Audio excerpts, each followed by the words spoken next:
Hi everyone, welcome to another episode of This Old Deck. This is another deck I'm taking from this book, Magic the Gathering, the official Deckbuilders Guide, 120 decks for players of all levels. And this is a bit of a different episode.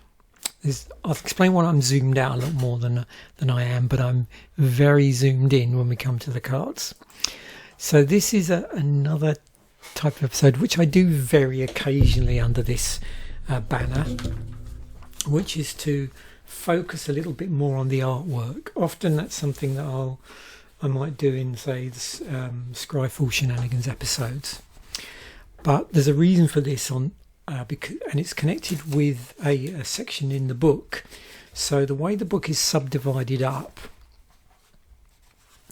there is a theme subsection, and there's a theme section, and one of the subsections in that theme section is something called art decks. And so they have just three decks. They have the Amy deck, Amy Weber, the Anson deck, Anson Maddox, the Christopher deck, which is Christopher Russ, and the Jesper deck, Jesper Myfors. And so what they've done, and you can probably guess by the name, is they featured artwork, all the cards except for the land card. That's the one exception. Well, in the Amy deck anyway, it might not be the case where if there was any land that were legal at the time by the artist, they did have the land in there. But if they weren't, in the case of Amy Weber, I don't believe she's actually ever done artwork for any land. I'm just using the Ice Age lands of the time. The deck has lands in it, but it just, you just use whatever. It has no specific designation, actually. If you have this book, you'll probably notice that for these decks here, they don't do it, I don't think, for any of the other ones. For like individuals where a deck might contain multiple sets, they've actually got all the sets marked, so you sort of get the right version of it, so it contains the right artwork, because of course some printings of the card might have different artwork in it. Now, of course, you're very much at the mercy of, for a particular artist, like what certain key cards that would work synergistically in a deck would sort of line up to be able to put a deck together. So I'll just read out what they have in this entry, and without trying to spoil some of the cards that we might want to look at in a moment. This particular deck relies on small creatures for its early game and offense and defense. As the mid-game progresses, however, artifacts become the focus. And as you can see, so it mentions about Urza's Avenger, which is on the screen, so it provides the power in this deck. So what's this? 6 to cast, 4/4, 0, -1/-1, and your choice of banding, flying, first strike, or trample until end of turn. So you can deplete this. It doesn't cost you anything, apart from the fact that however many times you do this, just make sure you don't end up killing as Avenger, because you've done too many things stacked up here. So what I'm getting at is, we could just give this flying and it would become a 3/3. We could give it first strike and it would become a 3/3, or trample and it would become a 3/3. However, we could, because of the way this is worded, do flying, first strike and trample, which would make it a 1/1. And if we did banding as well, that would remove it from the game. Or not remove it from the game, would result in it ending up in the graveyard, because it would die. Okay, so it does mention in the description, it does mention about Urza's Avenger providing power to the deck. Icy Manipulator is a strong part of the defense here. Okay, so we've seen Icy Manipulator in other episodes. So 1 tap target artifact, creature, or land. So you can tap stuff down. Tapping opponent's defenders to give the Avenger a clear path. Now, it's using the term defenders here just to refer to, creatures that the your opponent is using to block, not defenders as a type, just so you're clear on that. Or defender, that might be a defender in the rules text, should I say. Tapping opposing to a clear path and providing a good barrier against opposing forces in general. Time elemental, which is here, further aids this, being able to return a creature or artifact targeted for destruction, or to bounce a difficult enemy permanent land to your opponent's hand.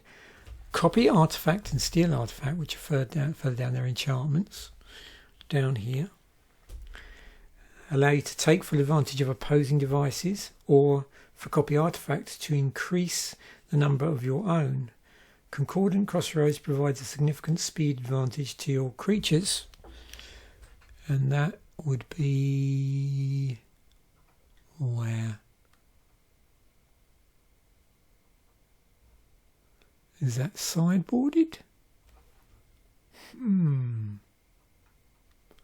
Concordant Crossroads in green. Oh, there they are. Sorry. It's the other enchantment.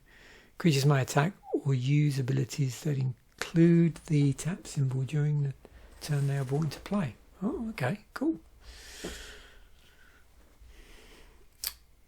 The Barbed Sextants, which is up the top here, can be useful in smoothing mana problems.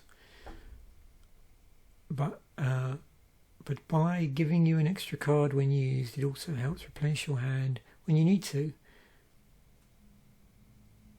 It says, with all the artifacts she's worked on, it's a shame that Amy did not paint Urza lands. Yeah, that would have been pretty cool in here. So yeah, Barbed Sextants, 1 to cast, 1 tap, sacrifice it, add 1 mana of any colour to your mana pool, play this ability as a mana source, draw a card at the beginning of your next turn. So there's cards in Magic that do sort of variants of this, some without the card draw as well. So as I said, 4 Icy Manipulator, 4 to cast, 1 tap target artifact. We've got SlowTV Digger, which we've seen in a previous episode. This was from what I remember, in a combo deck of the time. So 2 of these, 2 to cast, 2 put the top card of your graveyard on the bottom of your library. Okay, so you can get stuff back from your graveyard, but it will stick them on the bottom of your library. Joven's Ferrets, single green 1/1. If declared as an attacker, Joven's Ferrets gets +0/+2 until end of turn. At the end of combat, tap any creatures that block Joven's Ferrets. Those creatures do not untap during their controller's next untap phase. Interesting card. 3 Leaping Lizards, 1 to green.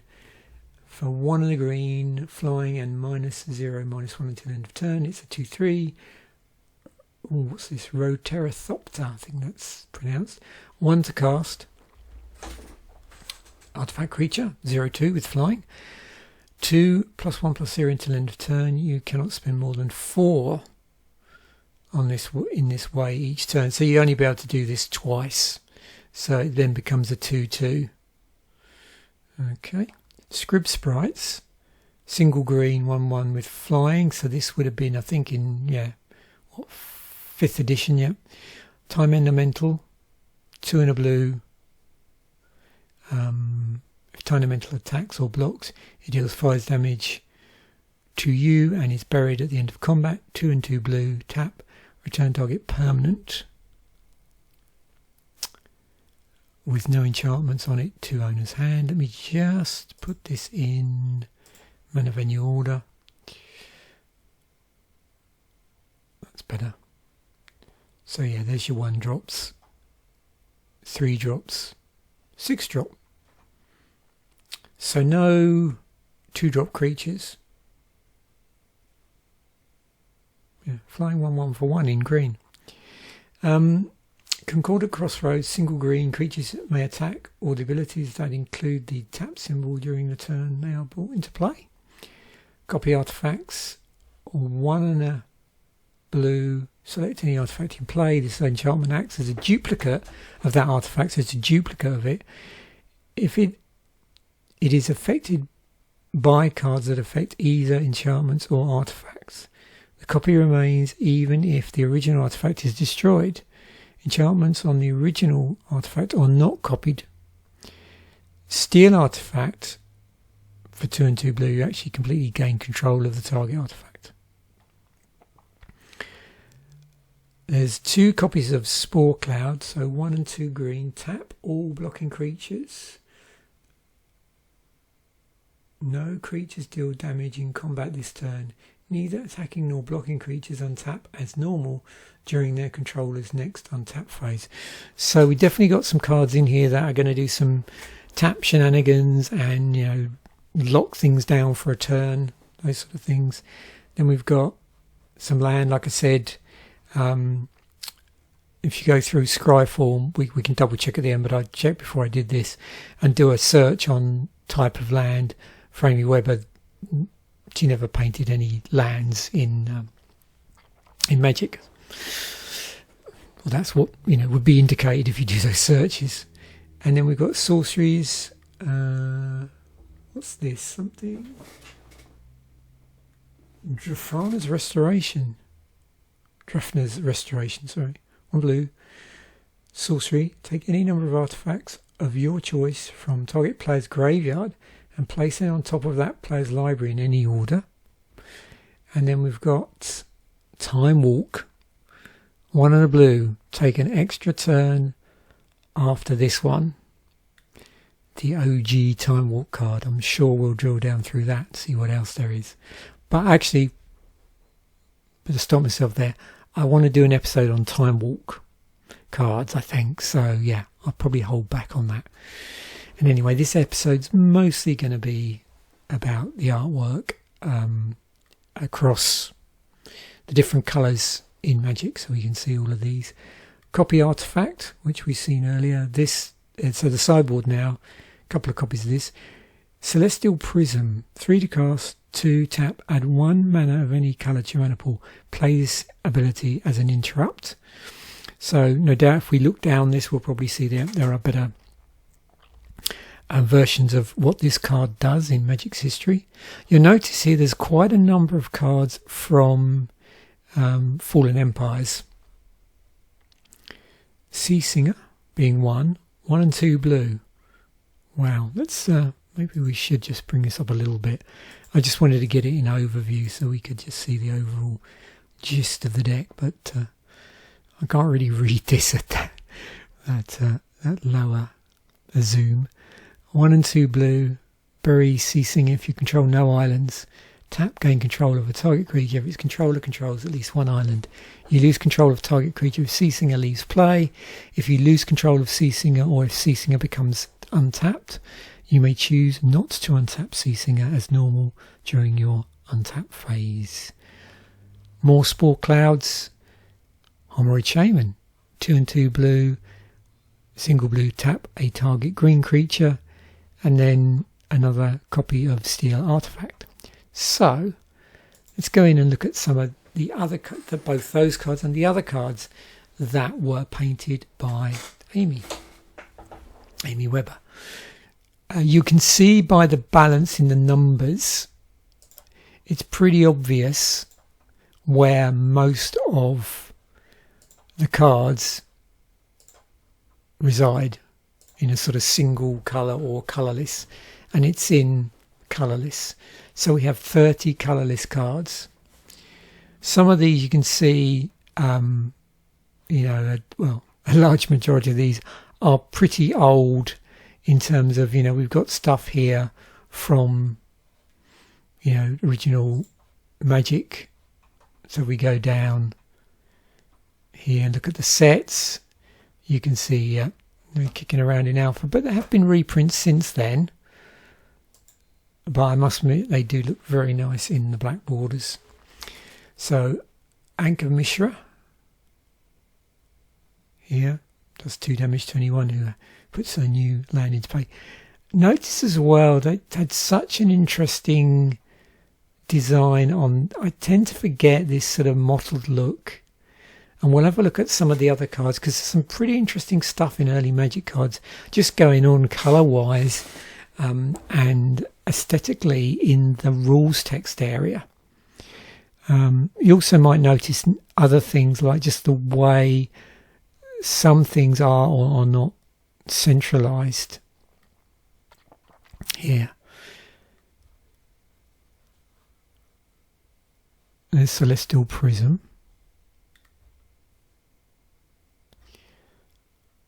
Conservator, 4 to cast, 3, prevent the loss of up to 2 life. Copper Tablet, 2 to cast, does 1 damage to each player during his or her upkeep.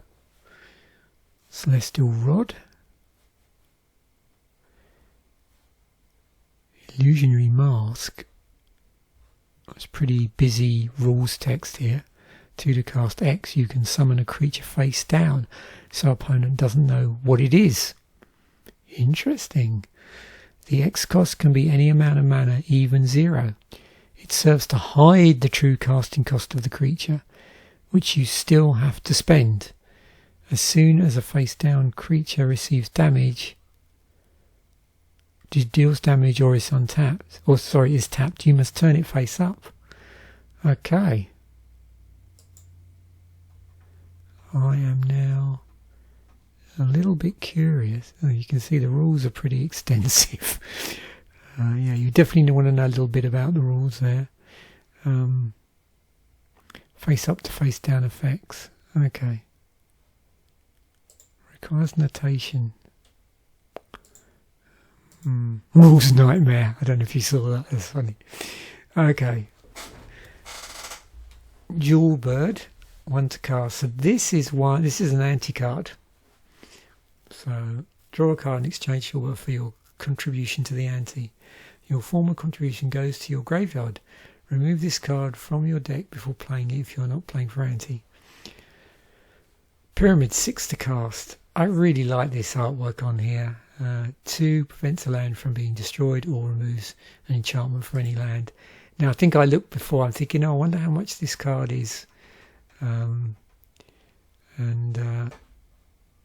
First of all, you can't really see it. Oh, there it is. There it is. Yeah, $150, and it's never been reprinted, sadly. But yeah.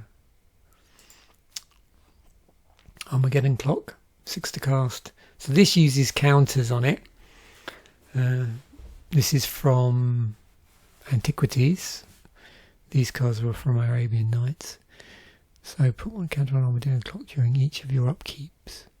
At the end of your upkeep, each player takes damage equal to the number of counters on the clock.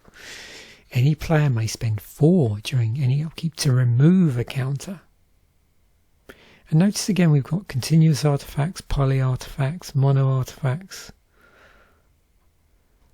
Coral Helm, 3 to cast. So what does this do? This is a 3, give target creature +2/+2 until end of turn.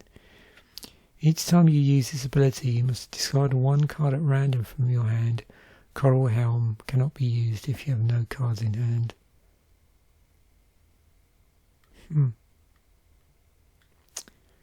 Be interesting whether nowadays that would be equipment, and how would that be? I mean, obviously you'd have the ability there to equip instead of this, so it'd be like a 2/2.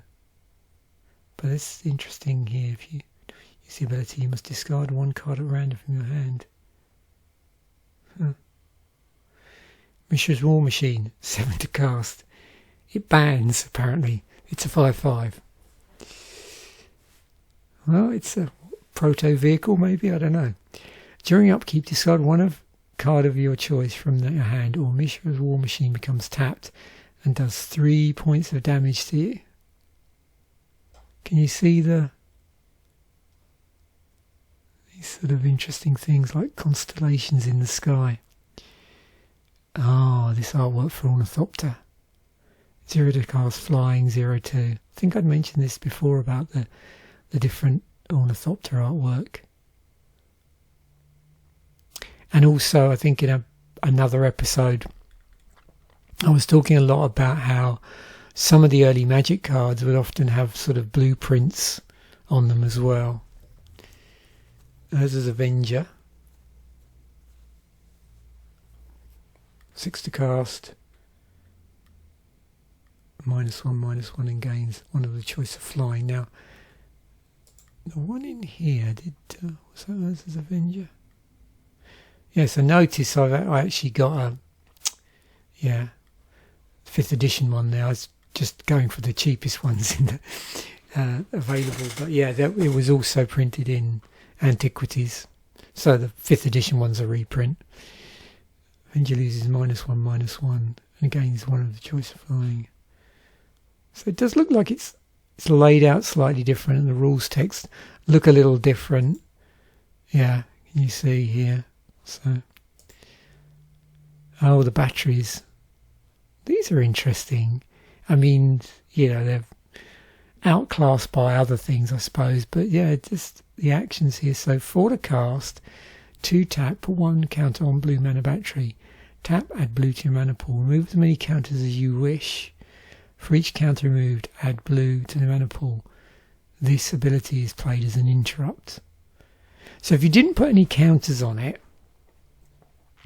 it's an artifact that can produce blue mana. So a 4 casting cost. Yeah, so there's obviously better cards that can do that. The interesting thing is this ability, which allows you to put additional counters on it and then remove them to generate additional, in this case, blue counter. And as you probably guessed, there's 1 for each colour of magic. Knowledge Vault, 4 to cast, 2 tap, take a card from your library without looking at it and place it face down under Knowledge Vault. Sacrifice Knowledge Vault to discard entire hand and take the cards under the vault into your hand. If Knowledge Vault leaves play, put all cards under it in your graveyard. Life Matrix, 4 to cast, 4 tap during your upkeep, put 1 counter on target creature. You may remove this counter at any time to regenerate that creature. Okay, so we've got some interesting actions going on here, haven't we, with these cards? Stone Calendar, 5 to cast. This is from the Dark. Your spells cost up to 1 less to cast. Casting cost of spells cannot go below 0. Was that ever reprinted? $10 for a Stone Calendar. Cost reducer. I mean, if we're curious,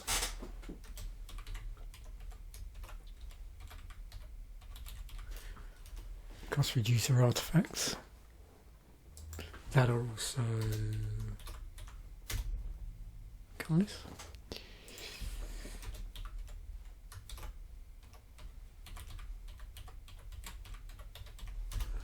It's first printing.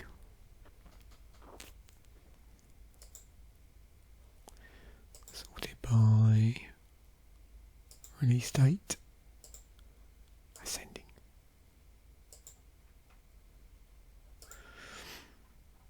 Aha. It's obviously different artists here, but I was just super curious, so we can sort of cross compare.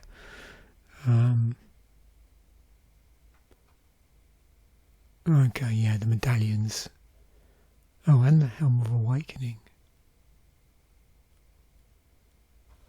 Oh, I love the artwork on these medallions.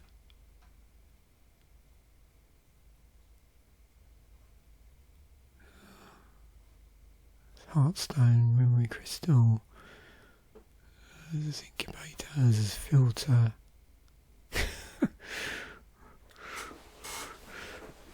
That looks pretty metal.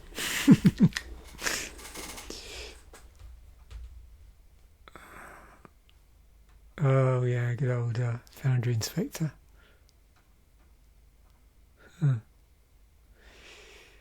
Cool.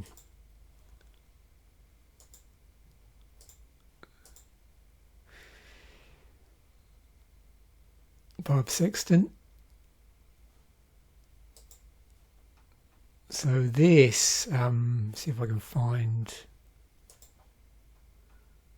Yeah, so things like Chromatic Sphere, Chromatic Star. I'm not going to go too deep here. I want to do a couple of episodes on mana eggs, eggs generally, and also, you know, things that are, what would you call it, mechanic wise an egg, but also things that are type wise eggs as well.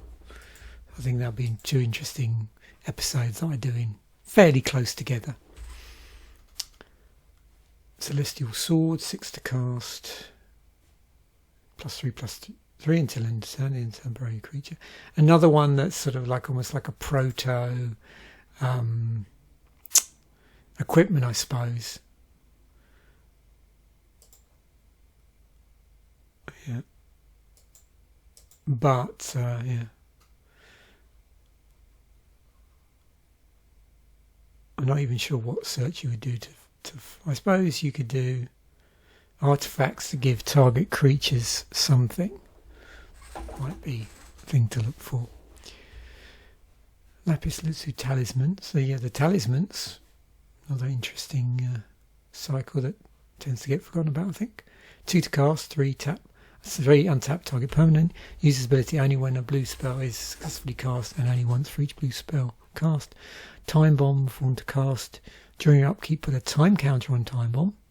1 tap, sacrifice time bomb to have it deal star damage to each creature and player where star is equal to the number of time counters on time bomb. Whalebone glider. Target creature with power no greater than 3 gains flying until end of turn. So we've got some very specific effects here.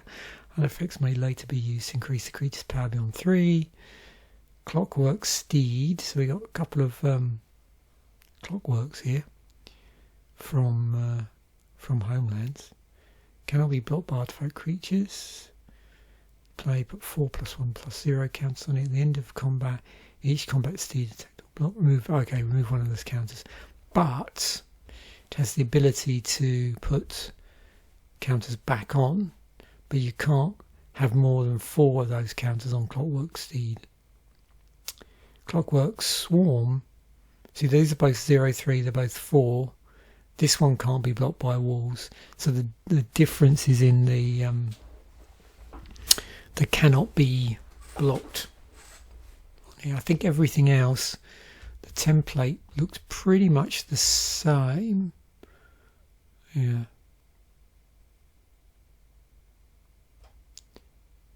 Yeah, in fact, it looks like it is actually.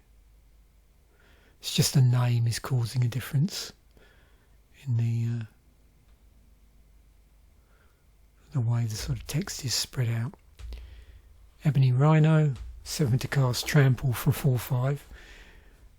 Pterothopter, which we already saw. Astrolabe, pretty cool artwork for that. 3 to cast, 1 tap, sacrifice 2 mana of any one colour. Your mana pool. Play this ability as an interrupt. Draw a card at the beginning of the next turn's end step. Now, I think when we looked at this, you can see again. Where is it? Was it even in this deck? Don't know if it was. No, it wasn't. I'm thinking of another card actually. Yeah. And that was an astral card, so that was never printed in paper. So Pandora's Box. Digger we've already seen, but the version we saw previously.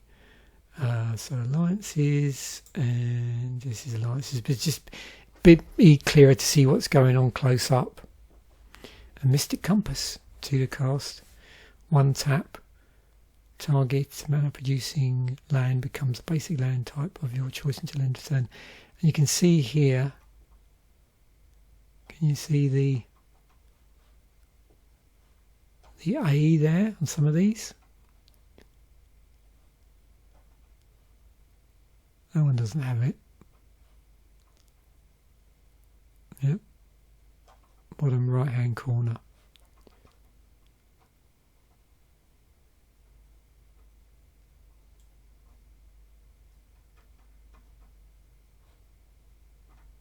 Oh, there it is there. I don't know where. Oh, it's in the hieroglyph, I think. There. This one. It's there. Spot the A. Hey? Yeah. Have to look a bit harder to find that one, if it is indeed there. Jewel bird, it's on the other side.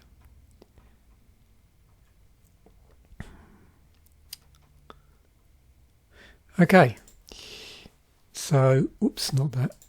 So now going through individual colours. So as you saw, you know, in terms of the individual colours, including colourless cards, that's where the bulk of Amy Webber's artwork is. But you know, obviously did artwork in other colours. So we've got 6 in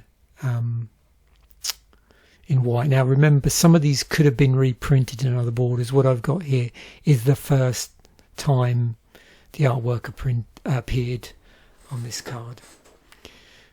Here's another one from that those astral cards that were in. I'm trying to even remember the name of the set. Was it Charizard? Was the name of the game? Something like that. Like a computer game. Sort of an early Jewels of the Planeswalker, I suppose, of sorts. Disenchants, one of blue. We've seen this loads of times. Archaeologist. And notice on these as well, the old school. It's pretty interesting to see these old cards from this period, where the the white mana symbol is quite different between, say, Ice Age era and ones before it, like Legends.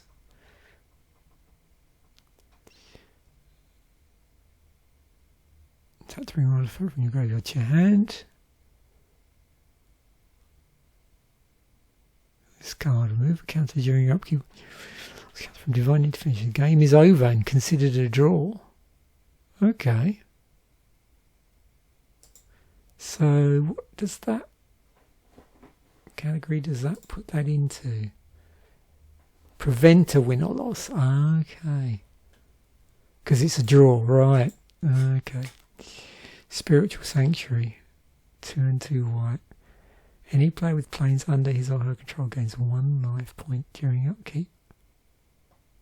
So this is like a, what do they call them? A lucky charm type thing. It's a life game, but it doesn't. Yeah, it's on planes. Whereas normally with the lucky charms type cards, it's like if you play a colour of a certain, a card of a certain colour, or was it generate mana of a certain colour, I think. Okay, blue scarab, single white target player gets as long as any opponent gets a blue card. Yeah, so that's a part of a cycle. Okay, blue spells. Some interesting cards here. So with these, we've all seen all of these, but yeah. So Time Walk. Spoiler, yeah, I am going to do, when I looked at this, banned in Legacy, Oathbreaker, restricted in Vintage, and banned in Commander. I wonder why. There are other cards that do a similar thing for a higher cost, or do variants for a higher cost. Yeah, but this is just very powerful, and part of the Power 9. So I want to do an episode of Scryfall Shenanigans on extra turn cards, so keep a lookout for that in the future. It's on my list of stuff to do, but it's not going to be immediate. Where did I put it here? Eggs. Yeah, I'm going to do the eggs ones first. Oh, might be a bit of a wait for it. Let me look at the release schedule. Oh my word, yeah. You won't see it till June, probably, according to the release schedule. I've got quite a number of Scryfall Shenanigans. I'm never short of ideas for Scryfall Shenanigans, but still, if you've got any ideas for Scryfall Shenanigans, put them in the comments section. They will get covered at some point, and if they're super cool, I will swap the order around a little bit. Yep. Drafner's Restoration. Time Elemental. So, what was it? 2, 3, 4, 5 of these cards are in the deck. High Tide. you remember that? Single blue, till end of turn all islands produce an additional blue where tap for mana. That's part of a combo from what I remember. I'm trying to remember, we like to see if we go in here, can we find the high tide combo?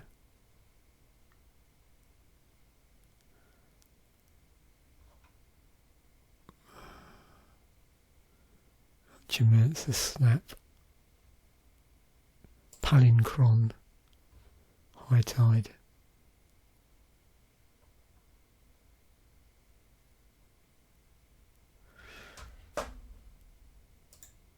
I'm trying to remember what, I have no clue actually what cards are in the High Tide deck, but I do remember this. It's pretty cool up close.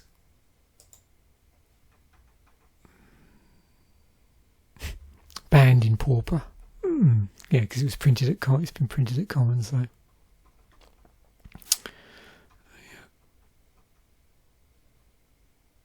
Was in Dominaria remastered at Uncommon. And yeah, there's multiple different pieces of art, High Tide artwork actually. Ooh, I may well have this actually. Wow, is that $10 now? I bought a load of these early on, the IDW comics. I think this might be the one. I don't know when this came out, 2013, yeah. And the early one, I don't know how many I bought in the end, but I actually left them unopened. They've all got the original cards in them. Horrid Shaman, Sea Singer. So yeah, there's quite a number of these are in the deck. Vidalian War Machine. Oh, it's Merfolk. 1 and 2 blue. Tap target Merfolk you control to our Vidalian War Machine to attack this turn, or give Vidalian War Machine +2/+1 until end of turn if Vidalian War Machine is put into a graveyard. All Merfolk tapped in this manner this turn are destroyed. Coral Reef. Polyp counters it uses. Sacrifice an island to put 2 polyp counters on Coral Reef. Tap target blue creature you control and remove a polyp counter from Coral Reef to put a 0/1 counter on any target creature. There's quite a number of cards here from Fallen Empires. Just 2 cards in black. Warp Artifact. Notice how there's several here which actually, although they aren't artifacts, seem to act on artifacts in some way. You know, we've seen the steel artifact cards and stuff like this, and a few other ones here that reference an artifact. So they enchant artifacts or act on artifacts. 2 black here. Look at the slightly different skulls here. All artifact does 1 damage to target artifacts controller at the start of each turn. Phyrexian Gremlins. 2 and a black. Tap Gremlins to tap an artifact. As long as Gremlins remain tapped and in play, that artifact does not untap as normal during its controller's untap phase. You may choose not to untap. Was that ever reprinted? No. $1. That would just be a fun card to play. I bet people don't see that very often.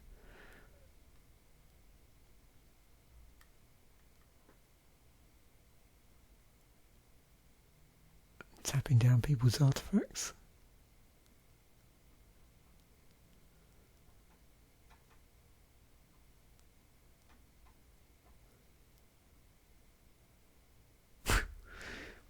It's an interesting action. Okay, it sounds a bit mind-boggling. I was curious as to... what did I want to check? Oh, yeah.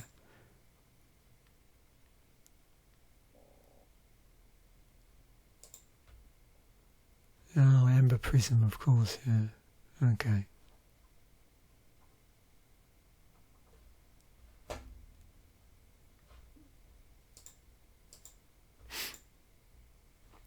Phyrexian Gremlins.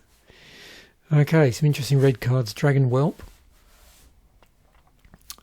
2 and 2 red flying. +1, +0 until end of turn. If more than 3 red is spent in this way, Dragon Whelp is destroyed at end of turn. Okay. Interesting way of doing it. So you could really max out on that if you had loads of red, but go above 3 and yeah, it's blown up. I've always really liked this artwork for Fork. 2 and 2 red, any sorcery or spell just cast is double. Treat Fork as an exact copy of target spell, except that Fork remains red. Copy and an original may have different targets. So okay. And there's other cards which, yeah, so double cast, reverberate, but that's pretty cool artwork. What's the cheapest? Revised edition. It's a bit sad it's never been reprinted in paper.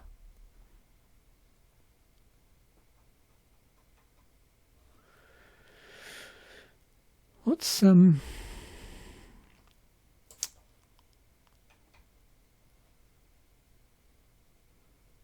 yeah, I suppose functional reprint copies. Choose new targets. Double cast 2 red, so that is an interrupt, so instant speed, so it's more like this. This is sorcery.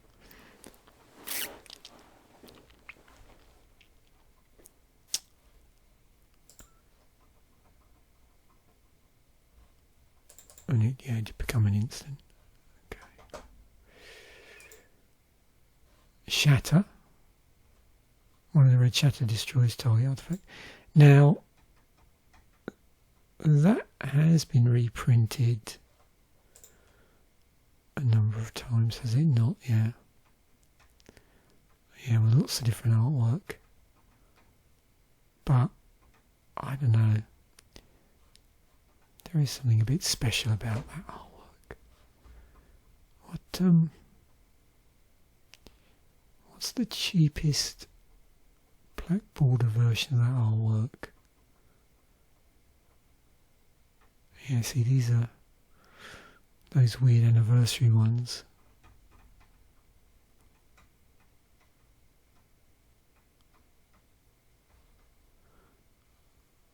Fourth edition.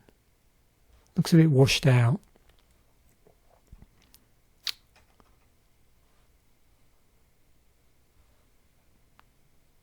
Revised, probably even more washed out.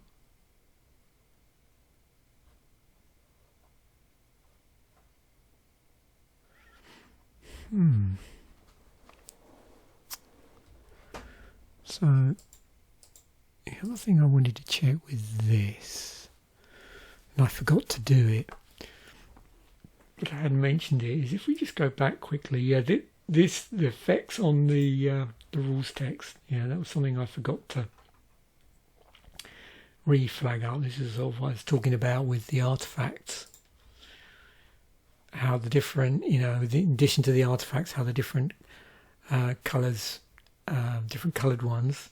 So the white ones have this sort of interesting textured background, and then the blue ones, you know, different still, and then the black ones have this sort of almost like charred paper, and the red ones, you know, pretty straightforward really. Nothing too complicated there. Curse of Merit Lage. 3 and 2 red in Charmer. When Curse of Merit Lage comes into play, tap all islands. Islands do not untap during their controller's untap phase. And Dwarven Sea Clan. Summon dwarves. At the end of combat, Dwarven Sea Clan deals 2 damage to target attacking or blocking creature. Use this ability only if that creature's controller controls any islands.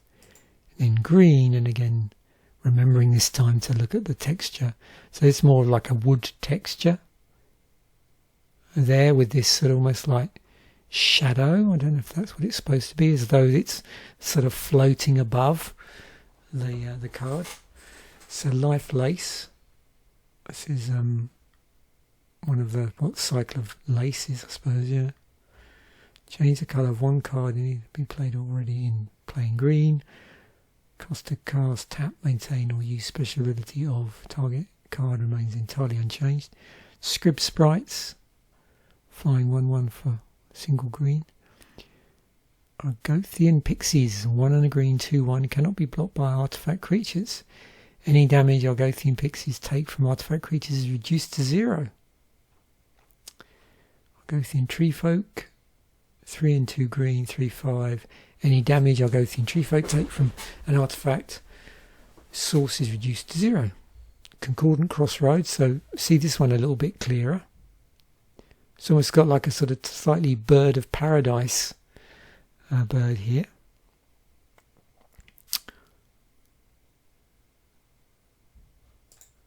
So this would say something like all creatures have haste. Yep.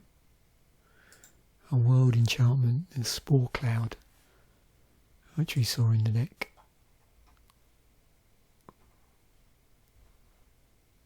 And another one. Yeah, always keep your eye open for things like cards in Fallen Empires, because a number of them have like multiple what was I going to say? Have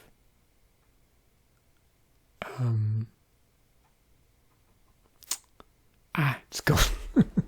Have multiple pieces of artwork. Sorry, I got distracted by the ferrets.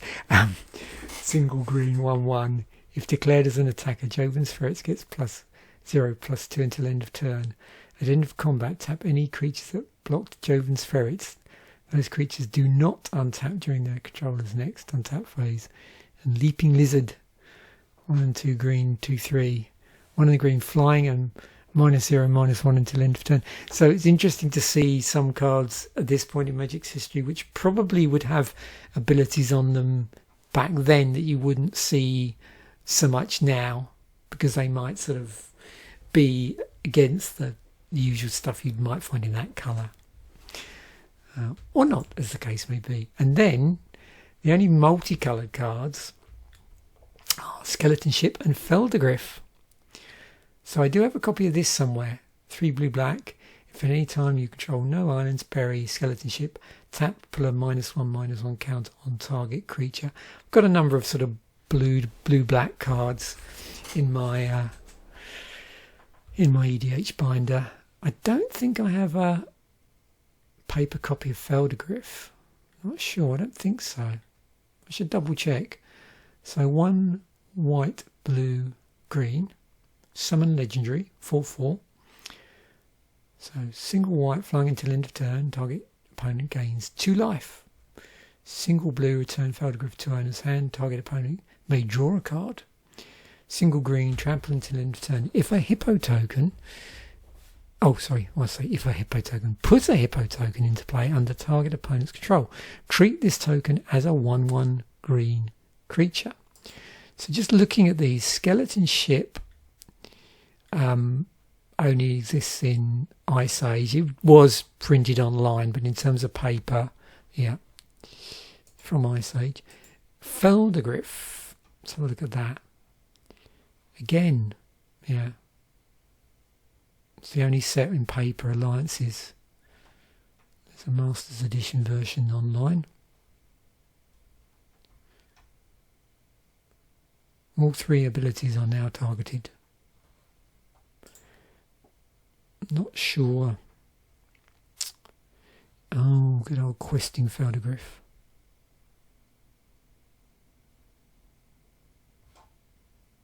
Eponymous.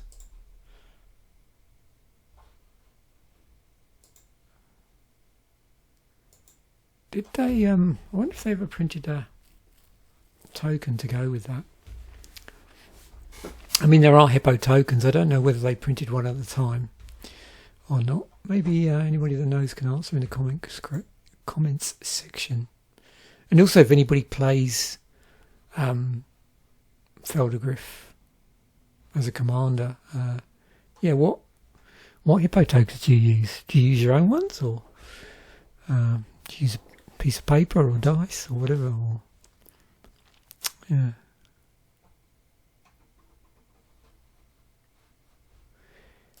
Now, if I just change this slightly, just to wrap things up, so we'll just go in here, take this out,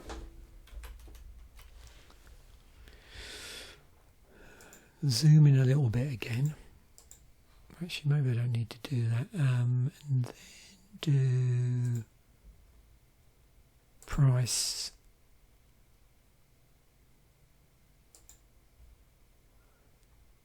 descending. So copy artifact. Whoa! Although there are cheaper versions of it.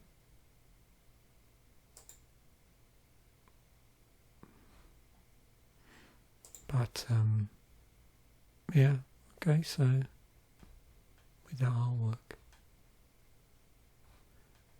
I'm trying to remember if I have a copy of this or not. Not sure. I should go through some of my early magic cards, because I suspect the prices on them have gone up quite a bit. At what point? Actually, let's do this now. It's probably easier to do a checklist. There we go. So, yeah, $10 cutoff is between Stone Calendar and Feldegriff.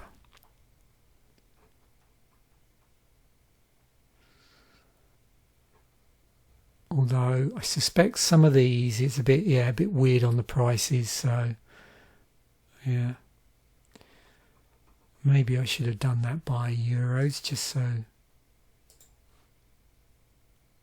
Yeah, I was going to say, I'm thinking, why isn't Time Walk top of the list? Yeah, there we go. That's better. There's Time Walk.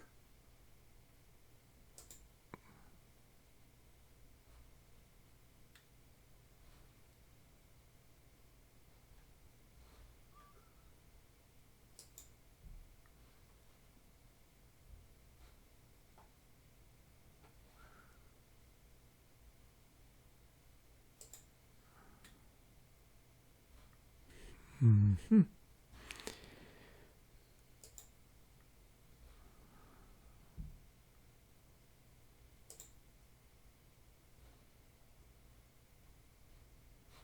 Yeah, definitely need to go through my binder at some point.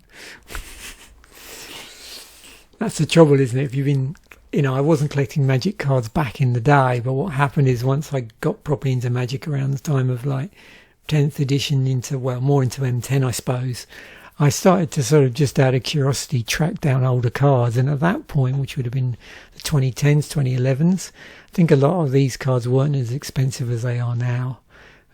So I really need to have a bit of an appraisal, I think, of my binders. And of course that would be a good thing to feature in maybe a future episode. Or not. Anyway, thanks once again for watching. Bye for now.